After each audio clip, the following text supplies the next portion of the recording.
Hi, my name's Adam Kroll and I'm a safety consultant working with the Southwest Catchment Council. In the following video I'm going to describe how you can drastically reduce the risks associated in your workplace. This video has been produced for Southwest Catchment Council employees, contractors and subcontractors.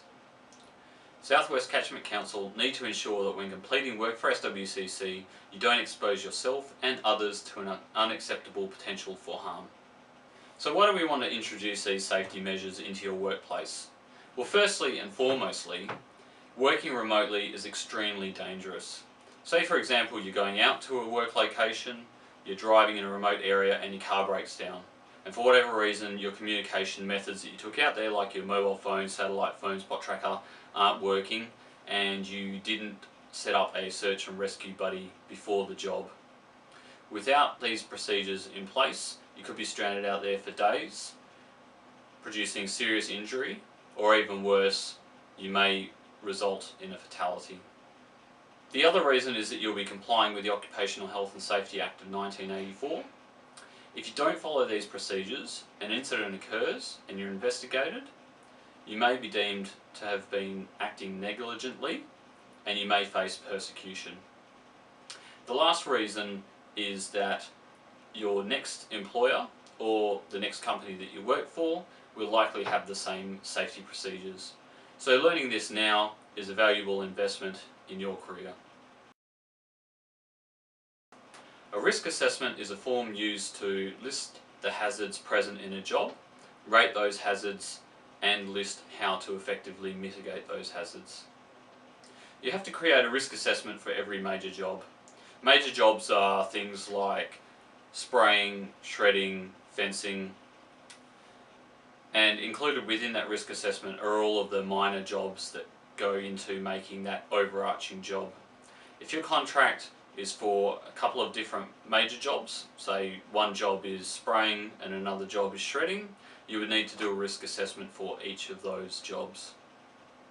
All employees who work on the job must contribute to the risk assessment. This has the benefits that the older generation can give information to the younger generation on what risks are present and how to effectively mitigate those risks. But then also the younger generation can assist the older generation because they may have had different training in the past. Also, two heads are better than one, and it also saves the form being completed multiple times if it's completed just once with all people involved. So the assessment is started by the people who are going to be on the ground doing the work because they understand the risks the best, and then it will go to anyone who's associated with the job, and then finally the managers. To log into online compliance, you should have been emailed an email which looks like this, and it has a link to online compliance. So we click on the link, and then in the top right hand side of the screen we click on login,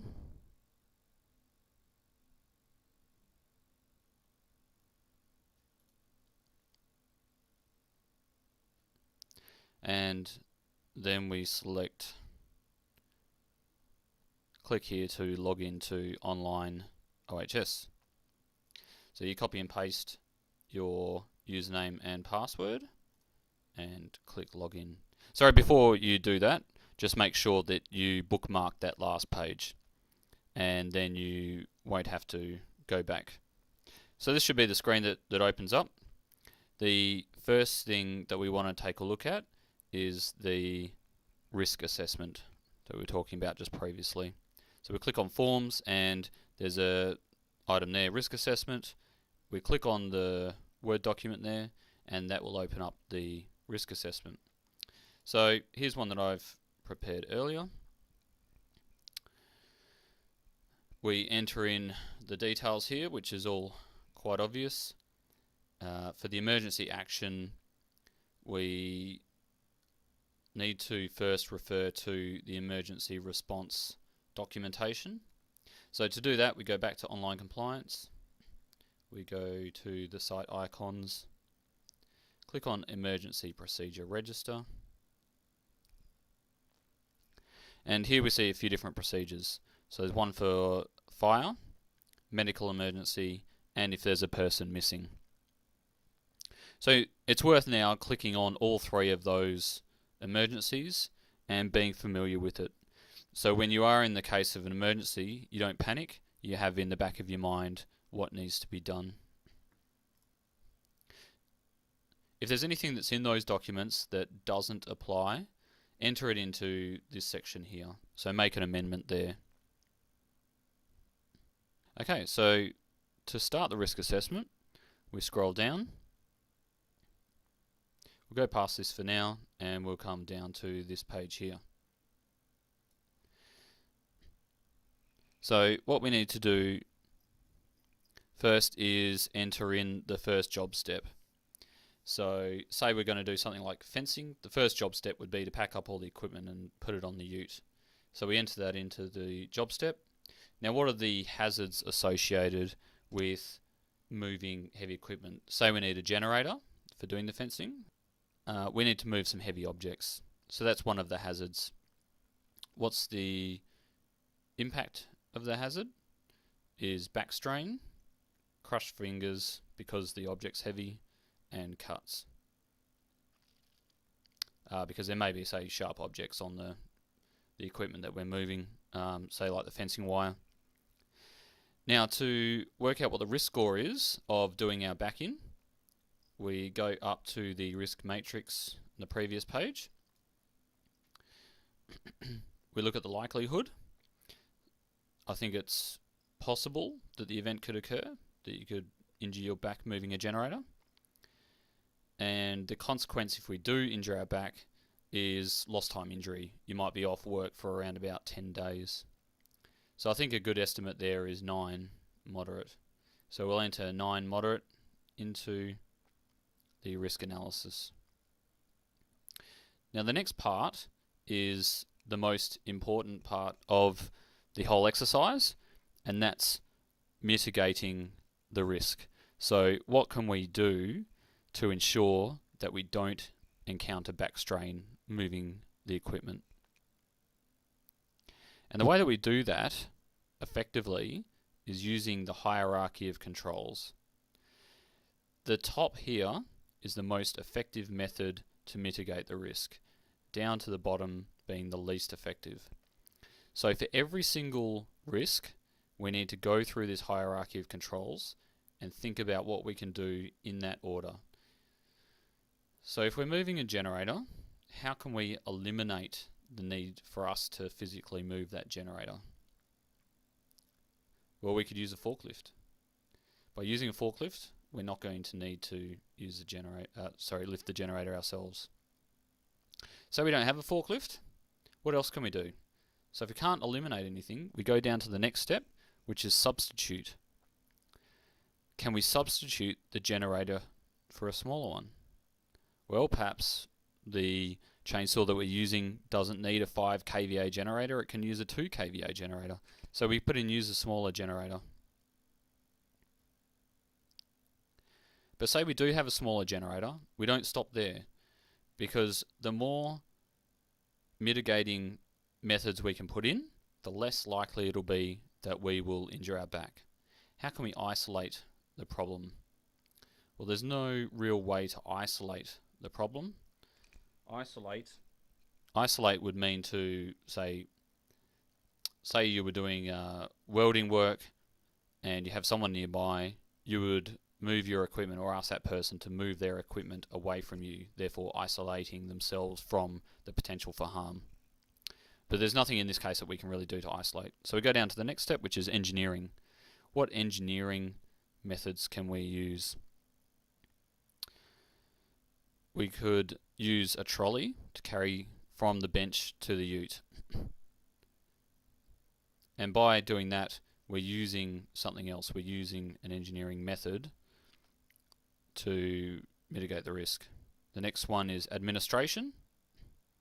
So administration means training forms, documentation, things like that. So we could do a 2-man lift, and we can use correct manual handling techniques. So we can do the manual handling training, find out what the correct manual handling techniques are, and use those. Now the least effective is PPE. because essentially all you're doing is you're saying that the risk is still present. How do I minimize by a small amount that it won't affect me? And PP we could use for moving a heavy object as a back brace. So we enter all of those risk control methods, and then at the end of that we think, what is the residual risk score? So by implementing all of these things, what's the likelihood and consequence now of us injuring our back? The likelihood has probably gone to not expected, but say we don't have a forklift, but the event may occur at some time. Like say we're doing a two-man lift, we're doing the correct manual handling techniques, and someone accidentally trips. They trip over their own feet. They can still do their back in. If you're wearing a brace, the consequence has been reduced. So they may go from severely injuring their back just to doing, say, some minor muscle strain, which is a couple of days off. So reduce the consequence down to 1 or 2 days off from work. So the consequences the risk now is at a level 4, which is in the low category. And what we want to achieve after implementing all of the risk mitigation strategies is we want to be in this low category for all of the work that we do. If the work after doing the mitigating strategies is still moderate, it'd be worth talking to other people to find out what you can do. If it's still in the yellow category, you need to contact management. They may say, well, perhaps the job isn't worth doing, or they may have ideas themselves as to how to further mitigate the risks. If it's in the blue, urgent management attention, which means stop work straight away, don't progress at all, and then 2025 is unacceptable. So not even with management approval should you go ahead with doing that job.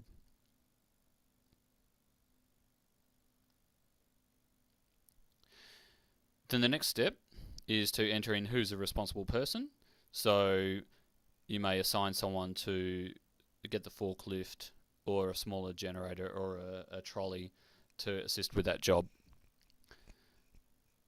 And then we still have some more hazards and impacts from packing up the equipment, and so we do the same procedure and we enter that in there. Then we do each subsequent job step with the same process again. To make life easier, we've created Safe Work Methods, or SWM for short. And SWM is essentially a risk assessment that's been pre-filled for a job where the risks don't change. Say you're doing a job and you need to drive out to a homestead, so the first task in your risk assessment is driving. You would put into that job step, refer to driving SWM. You would then read the SWM, and if you comply with everything in there, then you would just leave it at that. If not, you would make amendments within the risk assessment. When you've completed the risk assessment, you need to print out the SWM and include that with your risk assessment when you go out to do the job. You also need to complete any forms that are required within that SWM. SWMs make everyone's life easier. So if you've completed a risk assessment on a job and you feel that you've done a good job and you've come up with some really great methods to mitigate the risk, you can give that to your project manager, ask them to raise it at the next safety meeting. They'll raise that, and then that SWM can be used by others in the future. The best thing is that others will read the risk controls that you've put in place, and there may be some things there that they've never thought of previously. So that makes their job safer when they go to complete their job. To access the Safe Work Methods, we go back to the Site Icons page, click on Safe Work Method icon, and then we'll see a list of all of the Safe Work Methods there. Click on the Word document and then it will automatically download. Once we've completed the risk assessment part of this task and entered our SWMs, we can put in any PPE we require, any equipment that we may require, safety equipment, permits, and this is a good checklist So you put down what you need, and before you set out on for the job, you double check this checklist, and that'll save you a fair bit of time. The next step after we've done that is to send this off for management approval. So it would likely be your project manager. They need to review it. They can make amendments before signing off on it. So once the manager's signed off on it, they will give you back the documentation. Everybody who completed the work, they enter the date, their names and signature. If risks change during the job, so say for example a job's been delayed and it gets changed from being you've done half the job during the summer and then you do the other half of the job during the winter, you'll need to amend the risk assessment to reflect that. So you may have boggy conditions or flooding in the area. Say for example you've also completed the risk assessment, you've given it to your manager to sign off before going out to site, and then you arrive on site and realise that there are risks present that you hadn't thought of. It's not too late to amend the risk assessment. Simply make the changes, then once the changes are complete, put a new date, your name and sign it again. And then the revisions will show that you're being proactive about safety. Reporting hazards is really important. Reporting incidences and hazards will allow us to mitigate the risks, ensuring that you won't be injured. Acting on risks and mitigating them is the core to an effective safety management system, and the only people who can make that system effective is the people out on the ground exposed to the risks, yourself. To report a hazard, we go back to the online compliance site icons page and we click on Hazard Register. We go to Add a Hazard. We select whatever site that we're working at. There's an example of activities here. However, if the activity doesn't match the hazard, you can choose not to select anything. The same with machine. Okay, so the hazard that we're going to put in as an example would be the auger to be repaired. And the description needs to be quite comprehensive, because this is going to be automatically forwarded to your manager, and the manager, obviously because he's not on site, he needs to have a good description of what needs to be done and what the hazards are, because he will need to put in the control measures similar to what we do in a risk assessment. So enter a lot of detail there, as much as you can think of really. Put in the date you reported it.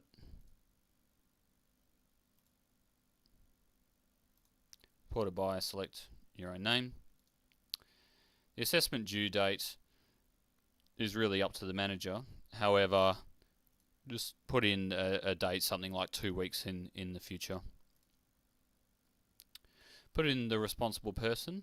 So say with the auger, the guarding has been damaged and needs to be replaced. The responsible person may be someone who's a purchasing officer, and your manager will be automatically notified. So you don't need to add your manager as well. It's always a good idea to have photos of the hazard, just to give your manager a better idea of how to, what to mitigate. We click Add, and then after we click Add, we notice that will then come up here, auger to be repaired. Your manager will then go and do an assessment, work out how he's going to control the hazard so that it doesn't cause injury to anybody. And then that will always be there as a register so that other people can see that you've logged that hazard. If an incident occurs, we go back to the site icons and we click on Incident Form. Now, when completing an incident report, at the time, collect as much information as you can. The more information that we have, the more likely it is that the mitigating methods that we put in, the control measures that we put in, are going to be more effective. So we select the affected person, the site that it occurs, the incident type. Now, an incident can also be a near miss. So, say someone was nearly struck by a car, but they weren't actually struck by a car. That's an incident. We need to make sure that there's no potential for that happening again.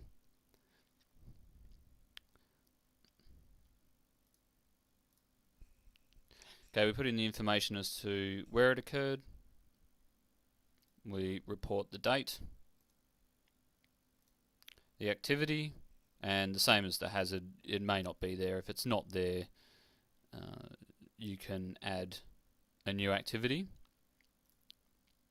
Select the machine if a machine was there, the incident date,